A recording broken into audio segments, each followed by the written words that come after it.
The first alien transmission didn't threaten us. It apologized. That's how we knew Earth was already in trouble. The message arrived on every screen, every satellite, every neural implant at once. Soft light, calm geometry, a voice like overlapping echoes. The Ixari Collective expressed regret that humanity's expansion had reached a contested volume of space-time. They offered arbitration, negotiation, relocation. They spoke as if we were inconvenient furniture. I was standing on the observation deck of Luna Command when the stars outside flickered, and for a moment I thought space itself was blinking. Admiral Mara Ellison stood beside me, hand behind her back, jaw set so tight I could hear her teeth grind. "They think we're weak," she said quietly. I didn't answer. I was still staring at the casualty projections scrolling across my retinal display. Entire colonies highlighted in red. Mars, Europa, the Kepler Belt habitats. Billions of lives reduced to variables in an alien equation. But that was only the beginning. I'm Commander Elias Rourke, Strategic Liaison for the Terran Defense Accord, which is a polite way of saying I translate alien logic into something humans can rage against. I'd spent 15 years talking to species who measure morality in efficiency curves. The Ixari were the worst of them. They didn't hate us. They just didn't value us. The Ixari envoy appeared 3 days later aboard the Helio station, manifesting as a lattice of light contained in a gravity well.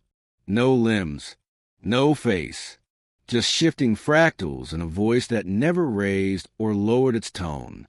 "Human representative," it said, "your probability of successful resistance is statistically insignificant.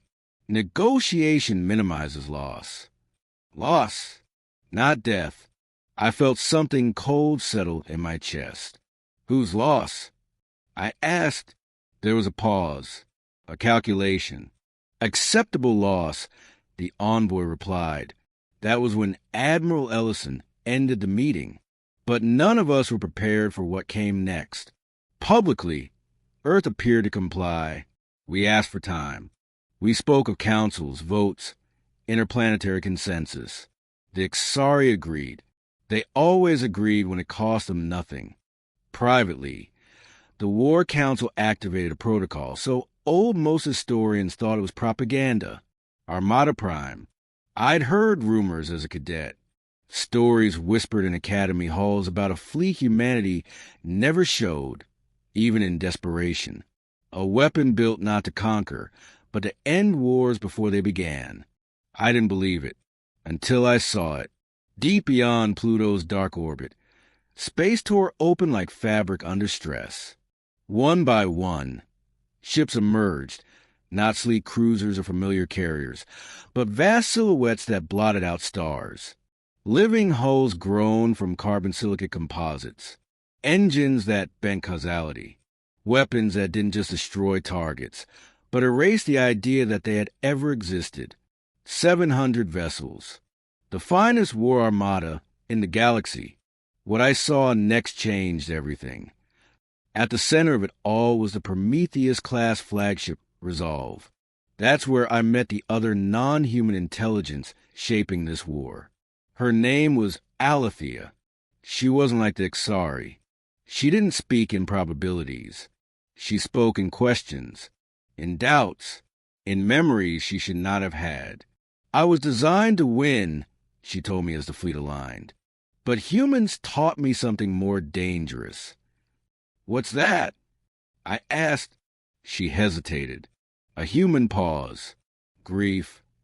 The Ixari never expected violence. That was their greatest flaw. They monitored our fleets, our production, our energy output. They saw nothing threatening. They assumed, logically, that we would negotiate our own extinction. So when Armada Prime jumped directly into Ixari-controlled space, bypassing known lanes and treaties alike, their sensors flagged it as an error.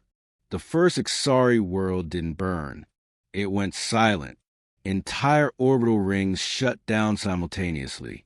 Defense grids powered off. Their AI cores flooded with paradox loops designed by human minds that understood chaos intimately, not destruction. Demonstration. We broadcast a single message. This is humanity. We do not accept acceptable loss. But that was only the beginning. The Ixari responded with confusion, not fear. Their fleets mobilized in precise formations, mathematically perfect. Against us, they should have won. On paper, they outnumbered us 3-1. But paper had never met humans in mourning. The first battle at the Viral Expanse lasted 9 minutes. Our ships moved unpredictably, breaking formation, reforming, feinting, sacrificing hulls to open impossible firing angles. Ixari vessels hesitated when confronted with irrational maneuvers. That hesitation cost them everything. Still, something gnawed at me. The Ixari weren't adapting. Not really. It was as if they were waiting. The mid-story truth hit me during the ceasefire request. The Ixari envoy reappeared, its light fractured. Human Commander Rourke, it said, you have exceeded projected aggression thresholds. Clarification required. Why deploy existential force when negotiation was viable? I swallowed. Because you are going to erase us. Another pause. No, the envoy replied. We were going to preserve your species. The room went cold. They explained then. The hidden truth they'd never bothered to share. The galaxy was running out of space, not physical territory, but computational stability. Too many civilizations, too much expansion.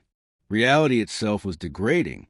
The Ixari culled worlds to maintain universal coherence. Earth wasn't targeted for hatred. We were targeted for balance. I felt sick. All this death, all this fury. And in their logic, they were the gardeners. Admiral Ellison looked at me. Does it change anything? I thought of Mars, of my sister's name on the casualty list, of billions reduced to math. No, I said, it just makes it worse. But Alethea heard everything. If their premise is correct, she said quietly into my mind, then total war accelerates universal collapse. And if we stop, I asked, then humanity ends.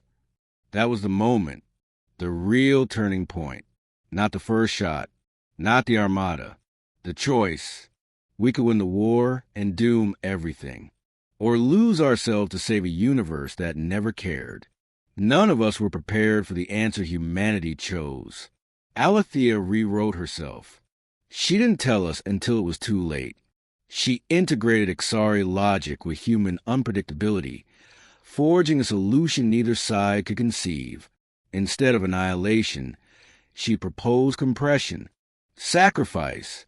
Armada Prime would become the anchor. Its mass, energy, and quantum cores collapse into a stabilizing lattice that would halt universal degradation.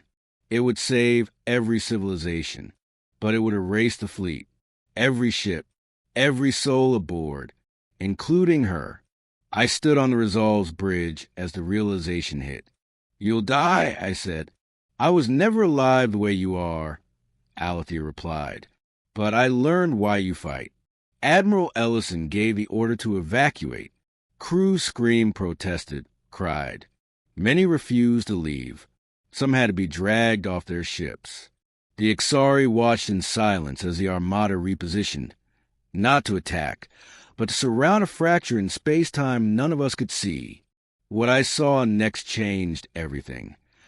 Light folded inward. Space screamed. The Armada burned brighter than stars, then collapsed into a single, impossible point. And then stillness. The universe held. The Ixari envoy appeared one last time, its patterns chaotic. Humanity has altered the balance, it said. You chose extinction of power over dominance. No, I answered. We chose responsibility. Earth survived. The colonies were spared. The Ixari withdrew, not defeated, but changed. They began to negotiate, truly negotiate. History would remember the war, that never escalated into genocide. But I remember the Armada. I remember standing at a viewport, staring into empty space where the finest fleet in existence had once been. I remember Alethea's final message, whispered only to me, tell them we were more than negotiators. So when future civilizations ask why humans are feared and respected in equal measure, the answer is simple. They thought humans would negotiate. They never imagined we would sacrifice everything to make the universe survive.